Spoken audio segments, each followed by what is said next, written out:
അമ്മയുടെ പ്രായമുള്ള സ്ത്രീയാണല്ലോ എന്ന് വിചാരിച്ചിട്ടാ ഞാൻ ഇതൊരു മാന്യമായിട്ട് സംസാരിച്ചത്. മര്യാദയ്ക്ക് ഇരുന്നില്ലെങ്കിലേ എന്റെ കൈയുടെ ചൂട് നിങ്ങൾ അറിയും. ഇനി തല്ലിയാ ഞാൻ സമാധിയായി പോവും സാറേ. ഇവരുടെ കൂട്ടത്തിൽ പിടിച്ചവരൊക്കെ എന്തേ? അകത്തുണ്ട് സർ. എന്താ VIP-കളാണോ? എന്നാ സാർ അവര് പറയുന്നേ? എനിക്ക് കൈക്കൂലിയൊക്കെ തരാന്ന് പറഞ്ഞു. ആഹാ, കൊള്ളാലോ. ഇനിയിപ്പോ എന്നെയും സ്വാധീനിക്കാൻ ശ്രമിക്കോ?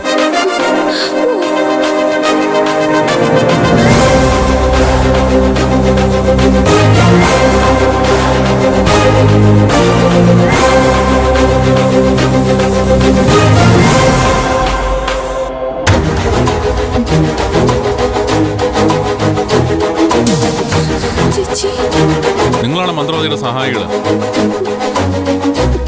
എന്ന് ചോദിച്ചിട്ടില്ലേ? നിങ്ങളാണ് അവരെ സഹായിക്കുന്നതെന്ന്.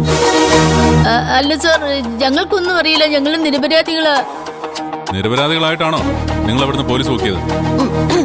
അത് പിന്നെ ഒരു ആവശ്യത്തിന് ഞങ്ങൾ ഇവിടെ പോയതാ. എന്താവശ്യത്തിന്?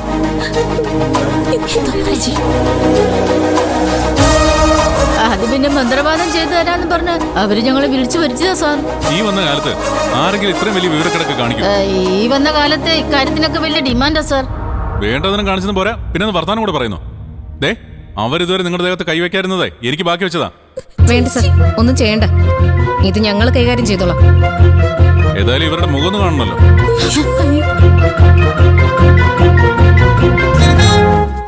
അല്ല, നിങ്ങളുടെ എന്റെ വീട് എവിടെ? ഞങ്ങൾക്ക് വീടില്ല സാർ. അപ്പൊ എവിടെയാ താമസം? റെയിൽവേ സ്റ്റേഷനിലോ അതോ ബസ് സ്റ്റാൻഡിലോ?